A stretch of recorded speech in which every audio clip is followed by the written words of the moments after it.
Did you know there are 70 plus hidden documents that credit bureaus, banks, and lenders, mortgage professionals, auto dealers review about you, but they don't share the information they've discovered?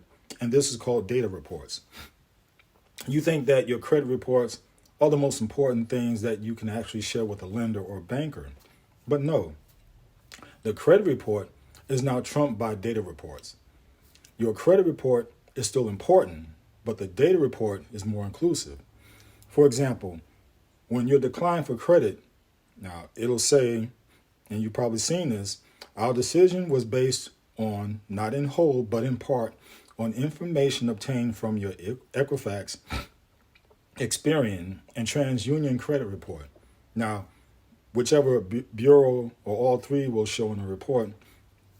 And to continue, it'll say the information we obtained from our affiliates and subsidiaries. So outside of the credit bureaus are companies kind of like private investigators for banks, lenders, and etc. These companies collect data to share back, and they're not qualified to disclose the information that they have on you because they fall under the law of the Fair Credit Reporting Act. It's the equivalent of a private investigator hired to follow you. And this report consists of your neighborhood credit score. And yes, the neighborhood you live in has a credit score, and hardly anyone knows this. This is due to the cost or value of the neighborhood. Now, they get this when you fill out a credit application in the question of, what is your mother's maiden name? And think about it. What does your mother's maiden name have to do with your credit score? Now, it's a generational identifier. The information that they get from your mother's maiden name is to aggregate what may be the generational wealth of the mother with the generational wealth of the children to come up with an average wealth for the family. Now, it's important because bankers and lenders want to know how they'll get their money back.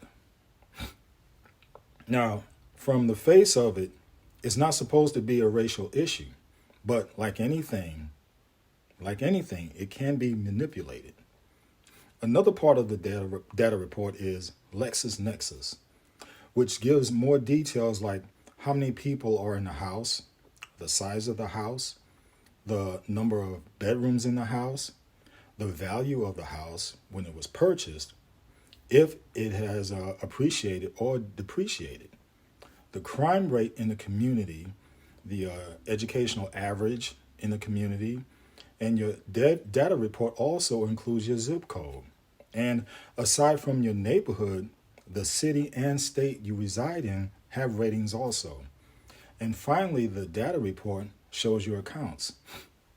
And it'll show how much you have in those accounts, all your debits, all your credits, and all your direct deposits that are done on a daily basis. Now, there's much more to this, but this is a synopsis of the little known data report as opposed to your credit report. Enough said.